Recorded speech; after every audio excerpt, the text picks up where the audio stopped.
Okay everyone, today we are going to make our chicken and rice casserole, and we need to prep our chicken, our rice, and our veggies for day one.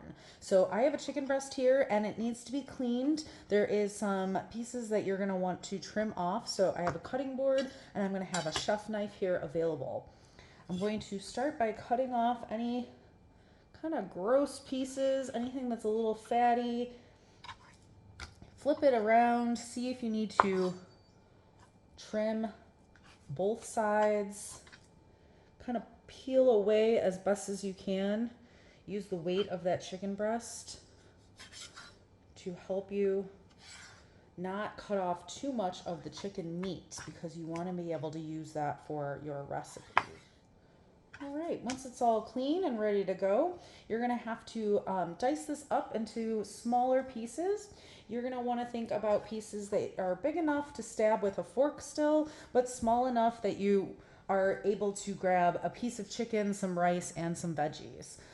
With your chicken breast, there is a grain to the chicken muscle, and so it kind of goes this way. I know it's hard to see it on the camera, but you can see that there are lines that go across the chicken breast, and you want them to be facing your way so that when you put your knife, it goes opposite. It's better for cutting. Watch that claw method when cutting. And I'm going to start by cutting little chicken strips, basically, against the grain for easier cutting.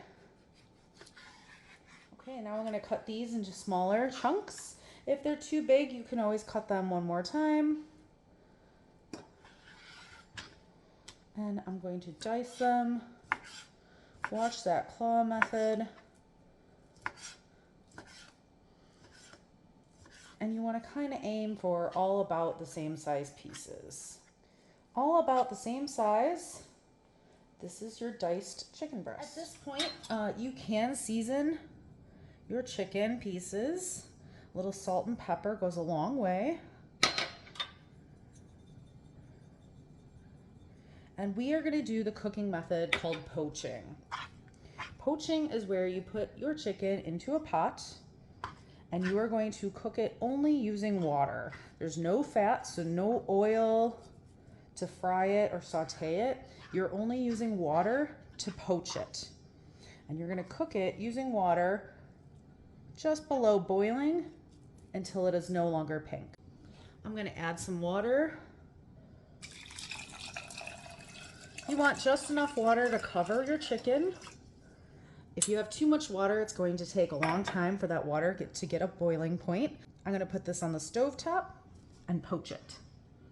Okay, I have my chicken on the stovetop. I have a medium-high heat going on the flame, and we're waiting for some bubbles so that it could be just under boiling point and that we're looking for the chicken to be no longer pink. At one point, you might get some foamy white foam at the top of your water, and that's okay. You're gonna use a slotted spoon to get out your chicken out of the water.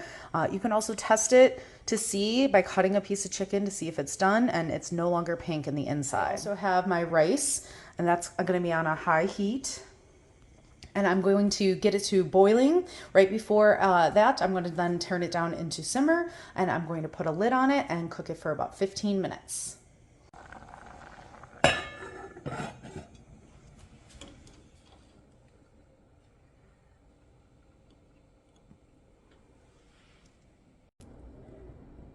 Okay, the chicken has been poaching for about 4 to 5 minutes. You can see that there's little bubbles. There's that white foam at the top that I was telling you about earlier. And if I use a slotted spoon to take out the chicken, it does appear to be entirely white. And if I wanted to, I could use a cutting board and a knife to see if it's still pink in the inside. Okay, so you have the chicken that is cooling. I put it in a bowl to let it cool before I store it. And then I have the rice on the stovetop, that's cooking. And a third position in today's lab is going to be preparing all the vegetables. So you have a carrot, you have a little piece of an onion, and then you also have some broccoli.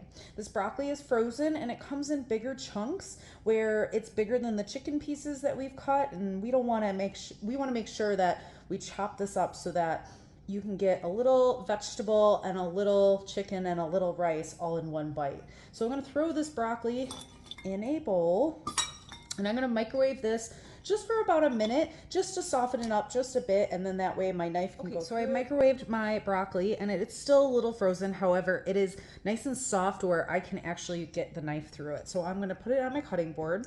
Remember, you need a new cutting board and a new knife from the chicken because you don't wanna cross-contaminate. I wanna get the broccoli together in a big group, and I'm just going to rough chop it. I like to put my hand on top of the knife so that you watch out for your fingers. And I'm just gonna kind of chop it up into little tiny pieces. That way it'll kind of blend together with the rice and the chicken, and you can have a nice bite of chicken, rice, and veggie from the casserole. It is okay to mix all the veggies once they are prepared. The next thing I'm gonna have you do is your carrot. Remember, your carrots are dirty and they need to be washed ahead of time. I already washed mine. You will also use a peeler and peel off the outer skin off your carrot. You will then grate your carrot using a box grater. Your box grater has several different sides. We're gonna use kind of the larger one. We're going for a shredded carrot. You're gonna use your knife to cut off the top. And I also like to cut off the very bottom. I am then going to start at the top of my box grater and grate the carrots down.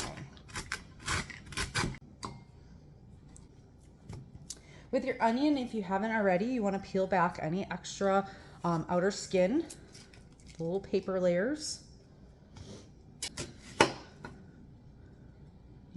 I'm going to take your knife and you're going to chop your onion.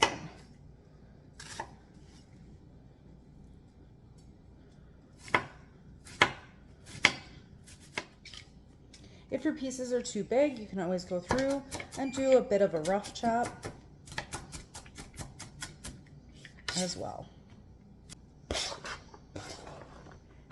It's been about 15 minutes for the rice, so we're going to turn off the heat.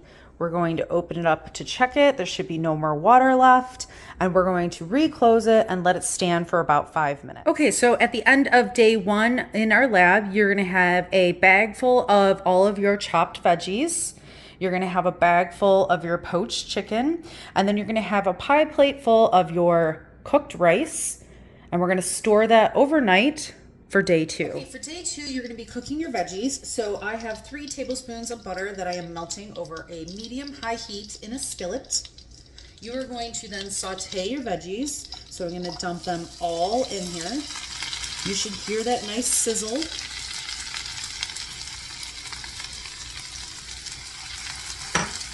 Give that a stir. I'm just using a rubber scraper. And you're going to cook this for a few minutes. Your onions should turn kind of a clearer color. They shouldn't be as bright white. And all of your veggies should be softened.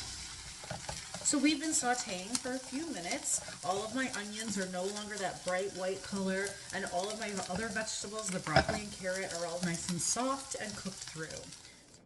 I have all of my ingredients for the chicken and rice casserole and my sauteed veggies. We're going to dump everything into a bowl together, mix it up, and put it in a pan.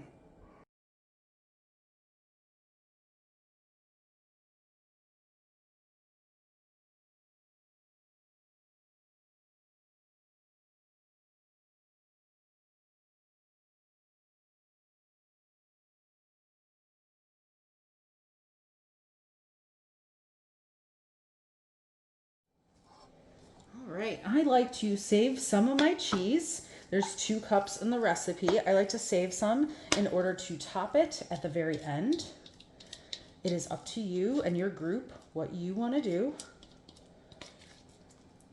A casserole is just all deliciousness baked together till it's hot and bubbly. And so having that like melted cheese on top makes it that much more delicious. Okay, you're gonna store this overnight, and then the next day you'll get to enjoy it as a full meal with your group.